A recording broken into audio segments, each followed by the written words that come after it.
fasse maintenant le théorème de Parseval. J'ai dit un des objectifs était de comprendre les différences et les similarités entre la série de Fourier et le transformé de Fourier. On a déjà vu pour le spectre, une spectre discret versus une spectre continue. C'était une grosse différence entre les deux. Et maintenant, l'autre, c'est avec le théorème de Parseval, c'est de parler de puissance versus de parler d'énergie. Donc, c'est une autre différence entre les deux. Donc, pour les transformés de Fourier, je vais donner la définition d'une interprétation de f module carré de t, son intégrale, comme une énergie. Donc, l'énergie totale d'un signal sera cette intégrale. Donc, c'est d'interpréter la fonction f de t comme une tension. Un signal d'énergie, donc, devient un signal qui a une énergie finie, on appelle un signal d'énergie. Donc, c'est un peu la motivation pour une fonction de carré intégral. Une fonction de carré intégral, ça veut dire une fonction qui a une énergie finie. Donc, c'est une fonction qu'on peut générer au laboratoire, il y a une énergie finie. Donc, ici, je parle de motivation, mais c'est juste l'interprétation qui est la fonction, finalement, c'est une tension. Donc, la fonction au carré, ça représente la puissance, et en faisant l'intégrale moins infini à infini, on cherche l'énergie de cette fonction. Donc, une fonction dans L2 sur la ligne réelle. Pour les séries de Fourier, c'est dans L2, dans un intervalle 0 à t. Ici, c'est pour toute la ligne réelle. Fonction dans carré intégral, on appelle une fonction d'énergie. L'énergie totale, on peut chercher dans le domaine temporel, comme on a donné comme définition, mais le théorème de Parseval, juste comme il était dans le cas d'une série de Fourier, ça veut dire que ces calculs que j'ai fait dans le domaine temporel, j'aurais pu aussi faire dans le domaine fréquentiel. Dans le cas de la série de Fourier, était une puissance parce qu'il était une seule période. Ici, c'est tout l'intervalle moins infini, infini, et c'est une interprétation comme une énergie. Donc, je peux calculer l'énergie dans le domaine temporel ou je peux le calculer dans le domaine fréquentiel. Donc, si je prends l'intégrale du module carré de la transformée de Fourier, en intégrale de moins infini à infini, j'arrive à la même énergie que j'ai calculée dans le domaine temporel avec une facteur densité. Encore une fois, c'est intéressant pour les mathématiciens d'avoir cette équivalence parce que ça donne des résultats pour les intégrales, pour des fonctions intéressantes.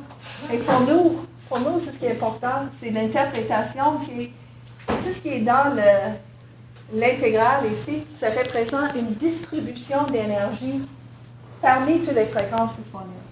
C'est une densité d'énergie. Et ça, c'est hyper important.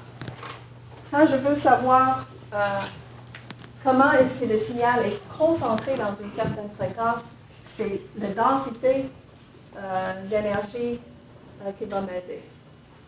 Donc, le E d'oméga est juste égal à la module de F oméga au carré. Donc, ça s'appelle le spectre d'énergie. Ça, c'est le spectre du signal. Ça, c'est le spectre d'énergie. C'est le spectre du signal au carré, module au carré, multiplié par 1 sur 2.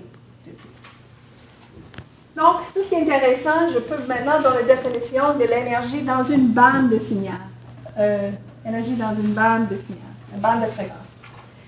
Donc, pour la série de Fourier, on était capable de demander c'est quoi la puissance dans une seule harmonie. Donc, une seule fréquence. Ici, on ne peut pas vraiment demander ça. On ne peut pas poser la question de la même façon. C'est une densité d'énergie. Donc, la densité, il faut l'intégrer, c'est toujours dans un intervalle. C'est pas,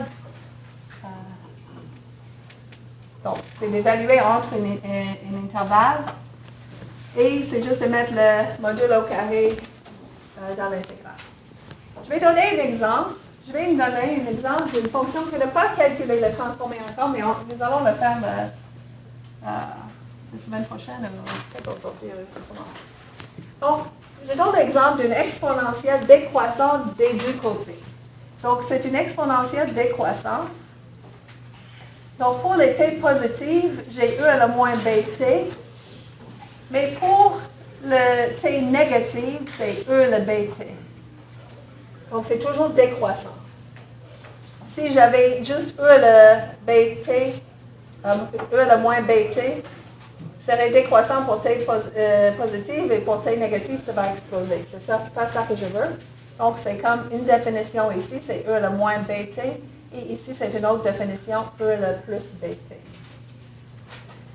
Pour être compact, je l'écris comme une seule équation, E le moins valeur absolue de T. Donc, cette fonction est B, bien sûr, c'est juste défini pour B non négative. Je vais vous dire maintenant que le transformé de Fourier est donné par cette expression en bas. C'est 2B divisé par B carré plus oméga carré. Je vais juste exploiter maintenant comme un exemple pour le calcul de l'énergie dans une bande de fréquence, mais nous allons calculer plus tard, chercher ce résultat. Pour maintenant, on va juste prendre pour acquis que le transformé de Fourier est donné par cette expression. Donc, le spectre d'énergie, je vais prendre le F d'oméga et je vais le mettre au carré. Donc, je prends le 2B sur B carré plus oméga carré et je le mets au carré. Donc, j'ai le spectre d'énergie. Et si je veux chercher l'énergie totale, mais dans le domaine temporel, je peux chercher l'énergie totale, c'est le module au carré. Donc, étant donné que c'est paire, une fonction paire, je peux changer l'intégrale de moins infini à infini à 2 fois l'intégrale 0 à l'infini. Et mettre au carré, c'est juste multiplier par 2 dans l'exposant. Donc, l'intégrale est facile à calculer et ça devient juste 1 sur B. Donc, l'énergie totale, j'ai calculé dans le domaine temporel, facile. Si je veux chercher l'énergie dans une bande de fréquences, à ce moment-là, je passe plutôt dans le domaine fréquentiel pour faire le calcul. Donc, pour une certaine bande, moins 3B à 3B, j'ai cette intégrale à évaluer. Et c'est une intégrale pour laquelle il y a une solution disponible dans une table. Il y a une expression analytique pour cette intégrale qui est finalement d oméga divisé par 1 plus oméga carré tout à carré. Donc, la solution pour cette intégrale est disponible dans une table intégrale. C'est un arc tangent et le sinus d'un arc tangent. Donc, j'ai une expression analytique pour me dire c'est quoi l'énergie dans une certaine bande. Et une fois que j'ai calculé c'est quoi l'énergie dans une bande de fréquence, je peux chercher c'est quoi le pourcentage d'énergie dans cette bande de fréquence. Et en faisant le calcul, dans le calculatrice, j'arrive à 98%. Donc, ça veut juste dire que quand j'ai le taux de décroissance est B pour cette exponentielle décroissante. Si je prends cette B et je prends 3 fois de chaque côté dans le domaine fréquentiel, j'ai isolé ou j'ai couvert la grande majorité de l'énergie. Donc, c'est une manière de faire une analyse pour chercher à quel point est-ce que l'énergie est contenue dans une certaine bande de fréquence. Pourquoi est-ce que c'est important? Parce que je veux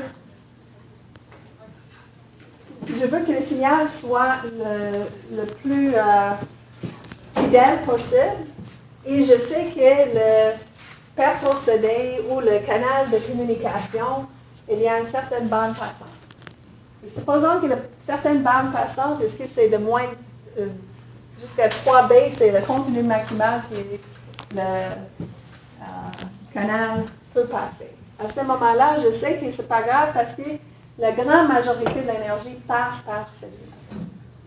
Donc, je peux ajuster en conséquence. Donc, c'est important d'être capable de chercher à quel point l'énergie est contenue dans une certaine bande de fréquence.